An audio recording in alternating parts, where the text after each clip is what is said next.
അപ്പൊ കളയം പോലീസ് കളിക്കാൻ പോണേ. കളിക്കാം. പോലീസ് ആര്? പോലീസ് ഞാൻ തന്നെ. കള്ളനെ കണ്ടുപിടി. കള്ളനെ കള്ളി നീ തന്നെ. അതെങ്ങനെ മനസ്സിലായി? നിന്റെ മുഖത്ത് എല്ലാ ലക്ഷണവും ഉണ്ട്. അപ്പൊ ഈ മുഖത്തില്ലേ കള്ള ലക്ഷണം? അതിനകത്തൊരു കള്ള ലക്ഷണം ഉണ്ട്. നീ എന്നെ കള്ളി. ഉറപ്പിച്ചാ? ഉറപ്പിച്ചു. എന്നാ എഴുതിക്കോ, രാജാവ്. അതങ്ങനെ പറ്റും? ഈ വീട്ടിലെ രാജാവ് ഞാനാണ്, രാജ്ഞി ഞാനാണ്. അല്ലേ? അല്ലടാ? ഞാനാണ്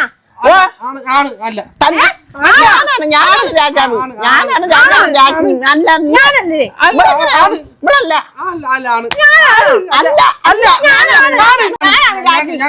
കളി. കളി. ഞാൻ ഓർത്തില്ല കേട്ടാ. എന്നാ ഞാൻ ഓർത്തില്ല. എനിക്ക് എഴുതിക്കോ 1000. 0 0 0.